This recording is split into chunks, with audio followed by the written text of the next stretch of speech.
ఏం చెప్పాలి? కంగ్రాచులేషన్స్ చెప్పాలా, లేకపోతే ఎలా స్టార్ట్ చేయాలి? అది ఎట్లా బెయిల్ వచ్చినందుకు? ఇప్పుడు సార్ జ్యుడిషియల్ ప్రాసెస్లో అదే నేను చెప్తున్నాను.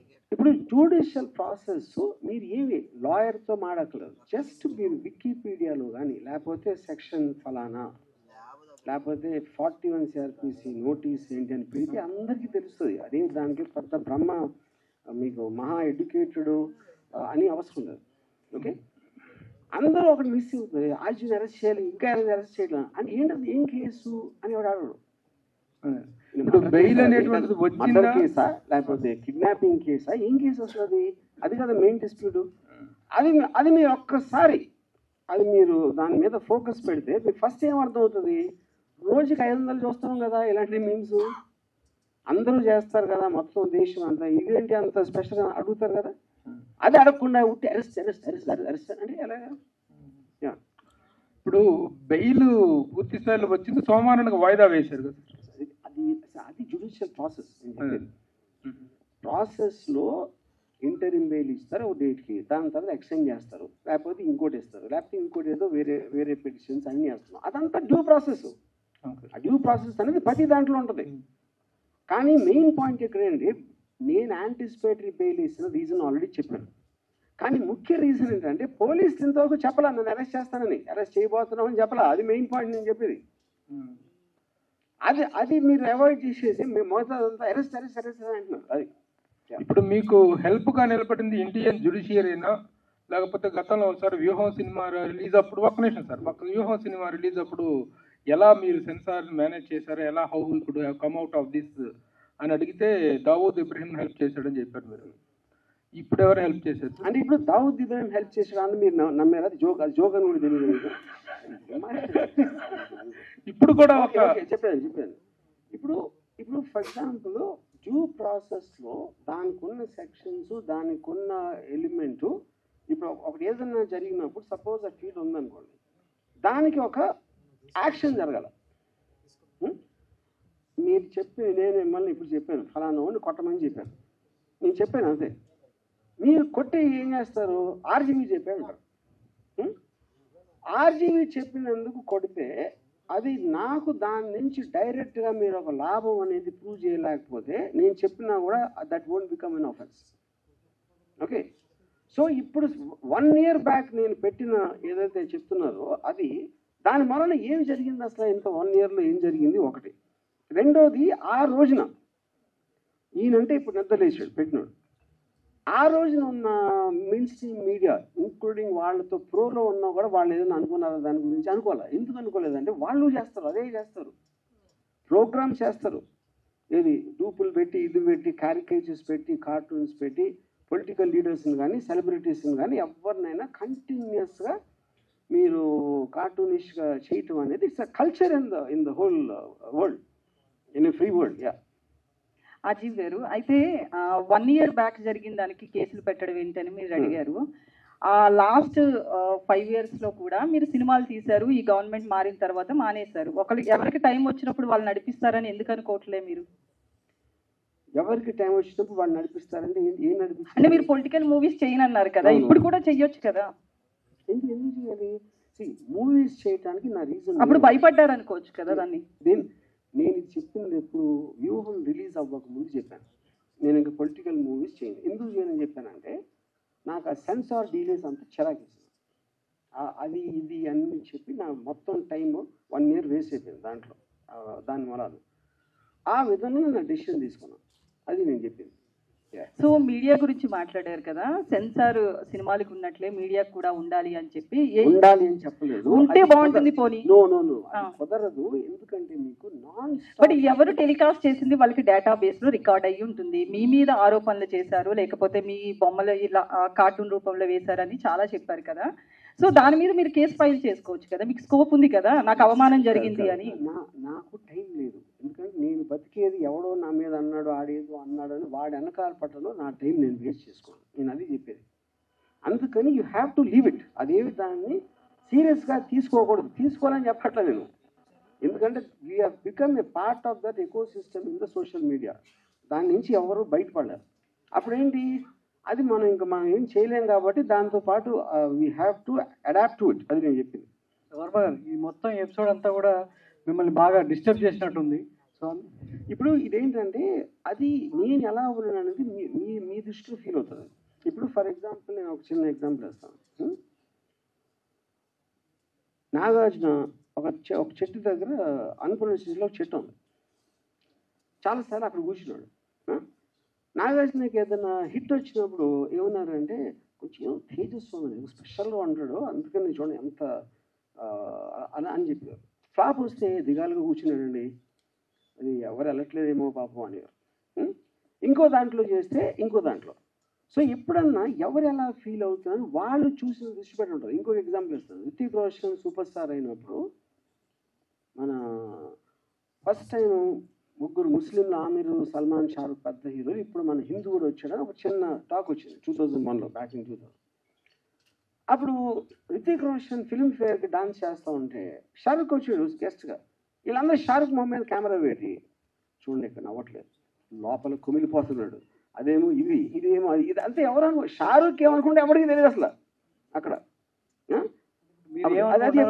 అప్పుడు ఏంటంటే నేను ఎలా ఉన్నాను అనుకుంటే మీకు ఆనందం అనిపిస్తుందో అది మీరు అనుకోండి, అది ఈజీ కదా. వర్మ గారు అంటే మీరు ఎలా ఉన్నారో మేమేమనుకుంటున్నాం అని పక్కన పెడితే, సో ఫస్ట్ టైం అరెస్ట్కి సంబంధించి వర్మ భయపడ్డాడు, అంటే పారిపోలేదనేది మీరు స్టేట్మెంట్ ఇచ్చారు, భయపడ్డారు అందుకే యాంటిసిపేట్ బెయిలేసాడు. ఏంటో తెలుసుకోవడానికి బెయిలేసాడా లేదా భయపడి బెయిలేసాడా? పోలీసులు అరెస్ట్ చేస్తారు ఏం చెప్పలేదు మీడియాకు, అందుకోసమే పోలీసులు వచ్చింది దేనికోసమో తెలియదు, కానీ మీడియా అరెస్ట్ అనేది ఒక ప్రాపగండా సృష్టించింది అనేది వర్మ మాట. కానీ దాని వెనకాల భయపడి యాంటిసిపేటరీ బెయిల్ వేశారు వర్మ అనేది ఒక మాట. సో దీనికి సమాధానం ఏంటి? నీకు తెలుగు రాదో నీకు బుర్ర లేదు నాకు తెలియట్లా. నేను రాగానే ఇది ఒక్కటే చెప్పా, ఫస్ట్ మొత్తం పోసు కూర్చున్నట్టు జరిగింది, నా కారణం ఏంటి అని చెప్పాక మళ్ళీ అడిగితే ఏంటి నేను చెప్పేది?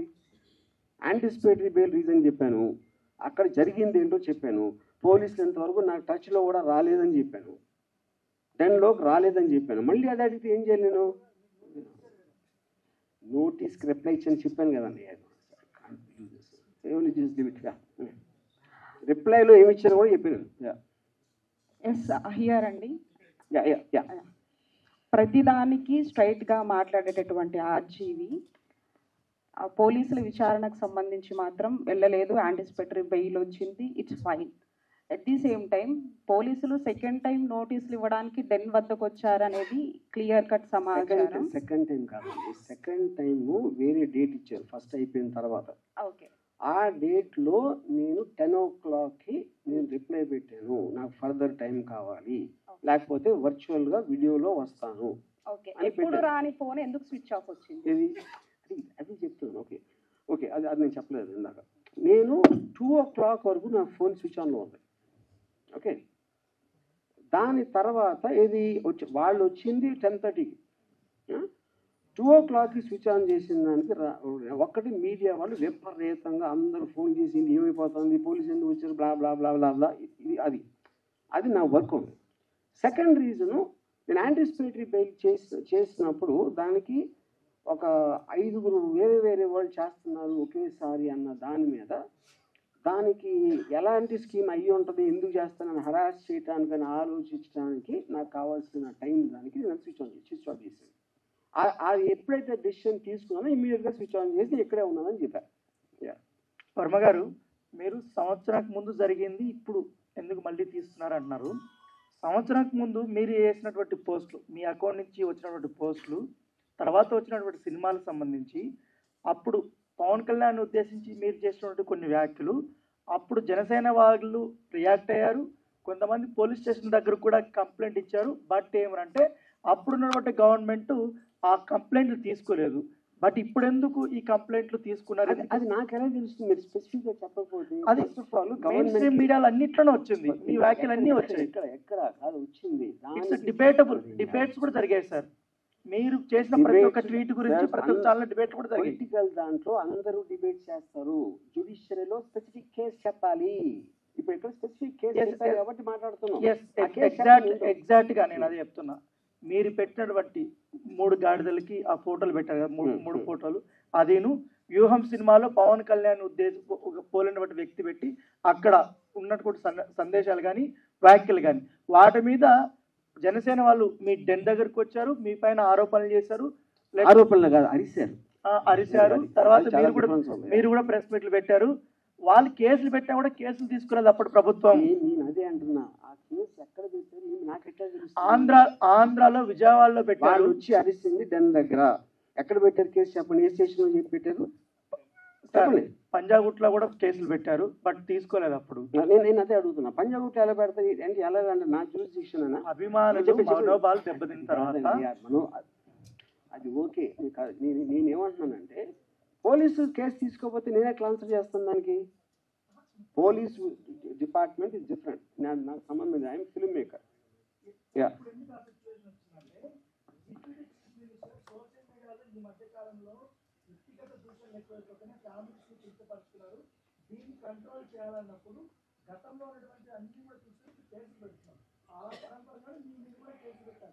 అది నాకు తెలియదు. ఎందుకంటే నాకు తెలియకుండా ఐ డోంట్ వాంట్ టు ఫలానా వాళ్ళు మలానా అవుతుంది కాదు ఫలానా వాళ్ళు చేస్తున్నారు, ఫలానా వాళ్ళు చెప్పారని నేను చెప్పలేను. ఎందుకంటే ఆ నాలెడ్జ్ నా దగ్గర లేదు. Sir Madhu from Mahani sir. ఇక్కడ ఉన్నాను.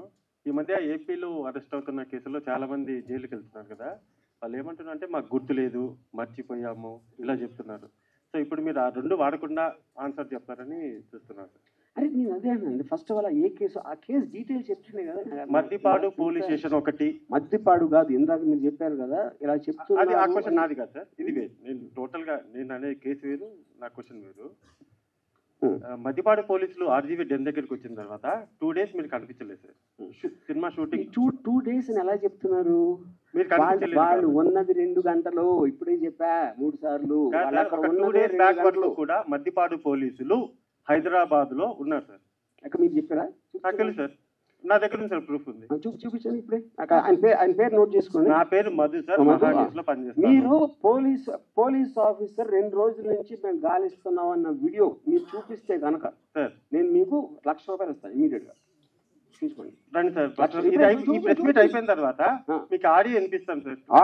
ఆడియో ఎవడన్నా మాట్లాడు. నాకు పోలీస్ ఆఫీసర్ వీడియోలో చెప్పింది చూపించండి. ఆడియో లేదు మీకెందుకు మాట్లాడారు? ఒకటి ఇవన్నీ అనవసరం సార్, నేను ఒకటే చెప్తున్నాను. సింపుల్ గా ఇది నాన్ సెన్స్ అనకండి సార్. ఎందుకంటే క్వశ్చన్ మేము అడగాలి, మీరు ఆన్సర్ చెప్పాలి. నాన్ సెన్స్ చెప్పట్లేదా? నేను చెప్పట్లేదు కాదు. మీరు ఇక్కడ కూర్చుని మీరు వాళ్ళు చెప్పారు 2 రోజులు ఉన్నారన్నారు. 2 రోజులు 2 రోజులు కాదు, 3 రోజులు సార్, 1 day వాట్ ఎవర్. నేను ప్రూఫ్ అడుగుతున్నా. అదే సార్ నేను అడిగింది. పోలీసు చూపించకుండా ఊరికే మాట్లాడద్దు, అది నేను చెప్పేది. ఓకే, సినిమా షూటింగ్ అని చెప్పారు కదా సార్, సినిమా షూటింగ్ కి వెళ్ళామని చెప్పారు. ఏ సినిమా సార్? మీకు ఎందుకు చెప్పాలండి? ఇప్పుడు ఎందుకు అనిపించారు? నువ్వు పోలీస్ మీరు పిలిచారు కాబట్టి మేము వచ్చాం sir. I don't want to talk. మీ సమాధానం లేనప్పుడు ఇంక ఇలానే నేను మీకు చెప్పను. ఇప్పుడు ఒకటే నేను ఇందాక ఒక చాలా ఇంపార్టెంట్ పాయింట్ చెప్పాను. 2 people ఆర్ మోస్ట్ ఇంపార్టెంట్ ఇక్కడ. పోలీసులకి they have every right to ask. ఏం అడగాలి? ఎక్కడ ఉన్నాడు రామగోపాల్? ఇక్కడ లేడు, షూటింగ్లో ఉన్నాడు. ఏ షూటింగ్ అని అడిగారా? అడగల. ఎక్కడ ఏ ప్రాంతంలో జరుగుతుంది అన్నారా? అడగల. అరెస్ట్ చేయడానికి వచ్చాం అన్నారా? అనలేదు. మేము గాలింపు పెడుతున్నాం అన్నారా? అనలేదు. ఈ 4 ఏదన్నా వాళ్ళు అన్నది చూపిస్తే అప్పుడు మాట్లాడు. చేతగాని తను కానీ వాళ్ళు చెప్పలేదండి. అరెస్ట్ చేయడానికి వచ్చామని చెప్పలేదండి. చేతగాని వాళ్ళు ఎందుకు వచ్చారో మీరు వాళ్ళని అడుగుతారా, నన్ను అడుగుతారా? అట్లా కాదండి. సరే ఓకే, వదిలేసేయండి. మామూలుగా ఇన్ జనరల్ గా పోలీసులు అనేటువంటి వాళ్ళు మన ఇళ్ళ మీద కానీ ఎక్కడికైనా వచ్చినట్లయితే అది చాలా ప్రెస్టేజ్ క్వశ్చన్. ప్రతి ఒక్కళ్ళు కూడాను అవమానపడతారు, పోలీసులు వచ్చారు వాళ్ళ ఇంటికి అని. మీ ఆఫీస్ ముందు ఒక 4 గంటలు దాదాపు 2 గంటలో 4 గంటలో మీ ఇంటి ముందుకు వచ్చేసి వాళ్ళ ఆఫీస్ ముందుకు వచ్చేసినప్పుడు మీరు ఎందుకు వచ్చారు, నా పరువు తీసే హక్కు మీకేముంది అనేటువంటిది మీరేమైనా చేశారా? మీరేమైనా దానికి నేను చెప్తున్నా అది కమ్యూనికేషన్ జరిగిందని చెప్పాను కదా. ఆల్రెడీ నాకు వాళ్ళు వచ్చి నోటీస్ ఇచ్చారు కదా. మా ఇద్దరి మధ్య నా కమ్యూనికేషన్ ఉంది కదా. ఉన్న తర్వాత వాళ్ళు వచ్చారు, అప్పుడు నేను లేను. తర్వాత వాళ్ళు వెళ్ళిపోయారు. వెళ్ళిపోయిన తర్వాత ఇంతవరకు వాళ్ళు నాకు కమ్యూనికేట్ చేయలేదు నాతో ఇంతవరకు. అజయ్ గారు, వైసీపీకి సపోర్ట్ చేసిన సినీ పెద్దలు అంటే పోసాని కానీ ఆలీ గారు కానీ ఇక నుంచి మాకు రాజకీయాలతో సంబంధం లేదు, మేము రాజకీయాల నుంచి వైదొలుగుతున్నామని వాళ్ళ ముందే అనౌన్స్ చేశారు. మీరు ఎందుకు చేయలేకపోయారు? నేను ఎందుకు చేయాలి? అదేంటి నేను నా ఇష్టం వచ్చింది చేస్తానండి. అది లా పరిధిలో లేనప్పుడు జ్యుడిషియరీ డెసిషన్ తీసుకుంటుంది. అది కరెక్టా కాదని మధ్యలో ఎవరు చెప్పడానికి నేను చేయాలో చేయకూడదని. సార్ హర్జీ గారు, నేను వెంకట్ ఎన్టీవీ సార్. గతంలో మీరు సోషల్ మీడియాలో పోస్ట్ చేసిన అంటే కార్టూన్స్ వల్ల ఇప్పుడు ఈ వివాదం నడుస్తుంది కదా, మరి దాన్ని ఫుల్ స్టాప్ పెడతారా? మళ్ళీ అదే పవన్ కళ్యాణ్ చంద్రబాబు ఇలా మళ్ళీ వేస్తారా? నేను ప్రతిరోజు 5-6 పెడతా. ఇప్పుడు కూడా పెడతానే ఉన్నా. ఇప్పుడు కూడా చెప్పాను కదా, డొనాల్డ్ ట్రంప్ చెప్పాను కదా ఇందాక. అంటే గతం నేను పొలిటికల్ నుంచి తప్పుకున్నాను అని 6 నెలల క్రితం వ్యూహం రిలీజ్ ముందు చెప్పాను. ఆ రోజు నుంచి ఇంతవరకు నేను ఒక్క ట్వీట్ కూడా పెట్టలేదు.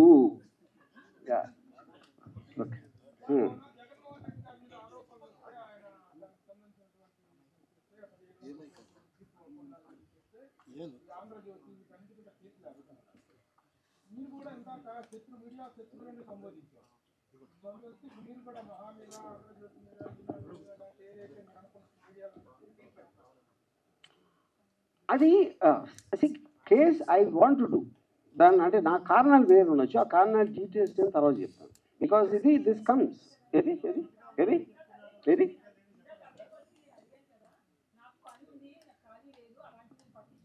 అవును. ఇప్పుడు నాకు అసలు పని లేదు, టైం లేదు నాకు. అదే వేరే నేను వచ్చేది కేసు వేయటాను కదా, నాకు ఏం అవసరం అది రావడానికి ఛాన్స్ లేదండి. ఎందుకంటే సోషల్ మీడియా అనేది విపరీతంగా విస్తరించిపోయింది. వేలు మీద ఎలా పెడతారు మీరు? అసలు ఎలా పాసిబుల్? అది ఎవ్వరు చేయలేకపోతున్నారు, చేయలేరు కూడా. వర్మ గారు, ఇక్కడ అంటే మీరు ఏది సీరియస్ గా తీసుకోరు, సో అదే ఆ లైట్ తీసుకుంటాం వల్లే మిమ్మల్ని కూడా మీడియా లైట్ తీసుకుని మీ మీద స్టోరీలు వెళ్ళిందని చెప్పేసి అనుకోవచ్చు. మీరు మీడియాకి ఒక పర్టికులర్ పర్సన్ మీద ఉంటుందని నేను అనుకున్నాను. వాళ్ళకి స్టోరీలు ఉన్న ఇంట్రెస్ట్, ఎంటర్టైన్మెంట్ చూస్తారు, కానీ ఎవరి మీద పర్టికులర్గా పర్సనల్గా తీసుకుంటారని నేను నమ్మను. ఉదాహరణకి సుశాంత్ సింగ్ రాజ్పూత్ అప్పుడు ఆల్మోస్ట్ రిపబ్లిక్లో అర్నబ్ గోస్వామి 1 year నడిపాడు క్యాంపెయిన్. తర్వాత ఒక్కరోజు సడన్గా ఆపేశారు. అది దాని మీడియాకి అంటే ఒక వేవ్ లాగా వచ్చి వెళ్ళిపోతుంది. ఎవరు కూడా ఎవరిని పర్టికులర్గా పర్సిక్యూట్ చేస్తారని నేను అనుకోను. ఒకటి, సోషల్ మీడియాని ఎవరు కంట్రోల్ చేయలేరు అన్నారు, బట్ వ్యక్తిగత క్రమశిక్షణ ఎవరికి వాళ్ళు మెయింటైన్ చేస్తే ఏ గోళ ఉంటుంది కదా. బట్ ఎంటర్టైన్మెంట్ వేలో మీరు ఏది పెడితే అది పెడితే ఇబ్బందులు వస్తాయి అని చెప్పి మీరు నమ్ముతారా? ఇప్పుడు ఇది ఎలా ఉంటుందంటే, పొద్దున్న బాగా చదువుకుని మంచి పనులు చేసుకుని మంచి పెళ్లి చేసుకుని పిల్లలు కానీ అని చెప్పినట్టు ఉంది. ఎవరికి వాళ్ళు క్రమశిక్షణ అంటే వాళ్ళకి లేదు. లేనప్పుడు ఏం చేస్తారు కదా, ప్రాబ్లం ఇక్కడ ఉన్నోళ్ళు ఏంటో మనకేం అవసరం. ఇన్ కేస్ రాజీవి అరెస్ట్ అయ్యి జైల్లో ఉంటే జైల్లో ఎలా టైం స్పెండ్ చేస్తారు? అక్కడ విస్కీ ఉండదు, ట్వీట్ చేయడానికి ఫోన్ ఉండదు, వోడ్కా ఉండదు, అమ్మాయిలు ఉండరు. Good question. The point is మనకి సరే, ఎవ్రీథింగ్ మనకు కావాల్సింది ఉండాలని జీవితంలో ఎప్పుడు జరగదు. నాకు అంబానీ అంత డబ్బు ఉందా? లేదు. నాకు ఎవడో అలాంటి కారు ఉందా? లేదు. నాకు మహా అందగత్తెలైన అమ్మాయిలు ఒక భార్య ఉందా? లేదు. అప్పుడు మనకు ఉన్న దాంతో మనం సరిపెట్టుకుంటాం ఎప్పుడైనా. అందులో సడన్గా కోవిడ్ వస్తుంది, దానికి సరిపెట్టుకోవాలి. ఇంకోటి ఏదో వస్తుంది, దానికి సరిపెట్టుకోవాలి. అలాగే అప్పుడు ఈ కేసు అన్నా ఏదన్నా నాకు అలాంటి పరిస్థితి వస్తే నేను ఎప్పుడు అడాప్ట్ అవుతాను. నా లైఫ్లో నాకున్న నేచరు అడాప్ట్ అవుతాను. అప్పుడు నేను అక్కడ క్రిమినల్స్తో కలిసి నెక్స్ట్ 1 year సంబంధించి 4-5 కథలు రెడీ చేసుకుని వస్తాను. సార్, ఇప్పుడు ఏ సంఘటన జరిగినా సరే దాని మీద ఒక సినిమా తీసేస్తారు. ఈ 10 రోజుల నుంచి జరిగిన దాని మీద ఏమన్నా ఒక సినిమా తీసే ఆలోచన ఉందా? సార్, ఇప్పుడు మీడియా తీసిన సినిమా కన్నా గొప్ప సినిమా తీసే టాలెంట్ నా దగ్గర లేదు. నేను ఒప్పుకుంటున్నా. నేను నథింగ్. వాళ్ళు రాజమౌళి అయితే నేను రామగోపాలరావు. సార్, లాస్ట్ ఇయర్ వ్యూహం సినిమా ప్రెస్ మీట్ లో సార్ దసపాలలో నేను అడిగాను ఒక ప్రశ్న. 2024లో ప్రభుత్వం తారుమారు అయితే మీ పరిస్థితి ఏంటి అని. ఇదే అనుకోవచ్చా? నేను అదే అంటున్నాను. అది మీరు అనుకుంటున్నారు, నేను ఏమనుకుంటున్నా. ఇప్పుడు ఇక్కడ సింపుల్ థింగ్, లాజికల్గా ఆలోచించండి. ఒక నోటీస్ వచ్చింది, అయిపోయింది, వాళ్ళు వచ్చారు, వెళ్ళిపోయి, ఎంతకన్నా ఏమీ జరగలేదు కదా. అప్పుడు నాకు ఏమైనట్టు మీ ఉద్దేశం? మీరు మీడియా చూసి అదే భయపడి వణికిపోతున్నాడు, మంచం కింద ఉన్నాడు, కలకత్తా అన్ని మీరు అనుకుంటున్నారు. అది అసలు ఏమీ జరగలేదు కదా. ఎవరైనా పోలీసులు చూపించండి, పోలీసులు కోట్ చేస్తే ఎవరన్నా చెప్పగలుగుతారా? అది నిజం కాబట్టి చెప్పగలుగుతాను. నేను ఒక ఇన్స్టిట్యూషన్ ఆఫ్ ద గవర్నమెంట్ని నేను డైరెక్ట్గా కోట్ చేస్తా. ఇంతవరకు వాడిని అరెస్ట్ చేయడం నాకు చెప్పలేదు, ఎవరికి చెప్పలేదు. ఇలా నేను కోట్ చేయగలుగుతాను, అది నిజం కాకపోతే ఎలా చేయగలుగుతాను అది? యా, ఒకవేళ అఫీషియల్ గా వాళ్ళు అరెస్ట్ చేయడానికి ముందుకు వస్తే ఏం చేస్తారు? నేను అదే అంటున్నా, మళ్ళీ అదే ఒఫీషియల్ గా అరెస్ట్ చేయడం పోతే చచ్చినట్టు అరెస్ట్ అవుతాను, అది ఓకే చెప్పాను. ఓకే. అయితే ఒకటి ఆ మాజీ సీఎం జగన్ కావచ్చు లేదా మాజీ మంత్రులు కావచ్చు, ఎవరైనా ఈ వారం 10 రోజులుగా మీకు ఎవరైనా టచ్ లోకి వచ్చారా? సానుభూతి తెలపడం కావచ్చు? ఎవ్వరు కాదు. ఎందుకు రాలేదంటే అది రావాల్సిన అవసరం ఉంది ఫస్ట్ ఆఫ్ ఆల్. ఎందుకంటే వాళ్ళందరికీ మ్యాటర్ తెలుసు వాళ్ళకి. సార్ ఇప్పుడు వీటిలో చాలా మంది అరెస్టులు జరుగుతున్నాయి. బోరుగడ్డ అనిల్ అని, శ్రీరెడ్డి మీద కానీ, పోసాని కృష్ణమురళి కానీ, సజ్జల భార్గవ్ వీళ్ళందరూ చాలా ఫిల్సీ లాంగ్వేజ్ వాడారు, చాలా దారుణమైన భాష వాడారు. కానీ రామ్ గోపాల్ వర్మ ఆ భాష ఎప్పుడూ వాడలేదు. యాజ్ ఓన్లీ పోస్టెడ్ అనేటువంటి ఒక సెటరికల్ గా పోస్టులు వేసాడే తప్ప ఇలాంటి ఫిల్సీ లాంగ్వేజ్ వాడలేదు. ఆయన అరెస్ట్ చేయటం అనేటువంటిది అంత ఇది కాదు అనేటువంటిది, ఆయన మీద చర్య తీసుకోవడం అనేది అంత కరెక్ట్ కాదు అనేటువంటి ఒక సాఫ్ట్ కార్నర్ సానుభూతి మీ మీద ఉంది. How do you take that? First of all అది అంటే వాళ్ళు ఎవరైతే మీరు పేరు చెప్పారో వాళ్ళు మాట్లాడుతున్నది కేసు కాదు కూడా నాకు తెలియదు. ఎందుకంటే అది రెటారిక్ కింద వస్తుంది నాకు తెలిసి. అంటే ఒక ఫర్ ఎగ్జాంపుల్ నన్ను చంపితే ₹1,00,00,000 ఇస్తాను ఒక ఆయన ఎవడో అన్నాడు, నా పేరు మర్చిపోయాను. ఇప్పుడు అంత డైరెక్ట్ గా కాంట్రాక్ట్ కిల్లింగ్ మర్డర్ చేయమని ఆఫర్ ఇచ్చిన అతని మీద కేసు ఏముంది, కంప్లైంట్, బట్ నథింగ్ హ్యాపెన్. ఎందుకంటే టీవీలో కూర్చుని చెప్పటానికి ఏ భాష, ఇవాళ భాష ఎవరు వాడట్లేదు, బూత్ మాటలు ప్రతి లీడర్ వాడుతున్నాడు. మినిస్టర్ పోస్ట్లో ఉన్న వాళ్ళు వార్తలు బూతులు మాడారు, పోలీసులను తిడతారు, వాళ్ళని చేస్తారు. అసలు ఎవరు చూసినా ఇంగిత జ్ఞానం లేకుండా కూడా తిడతారు. వాళ్ళందరి మీద కేసులు ఉన్నాయా? ఎక్కడ లేవు కదా. అంటే అదే నేను చెప్పింది, ఫస్ట్ నేను వచ్చి చెప్పింది ఆ లాస్ అనేది క్లారిటీ లేనందుకు జరుగుతుంది. ఎవరికి తెలియదు దాని వల్ల ఎలా దాన్ని ఏం చేయాలి, కంట్రోల్ చేయాలా, కేసు పెట్టాలా, ఏం చేయాలి అనేది తెలియదు ఎవరికి. అది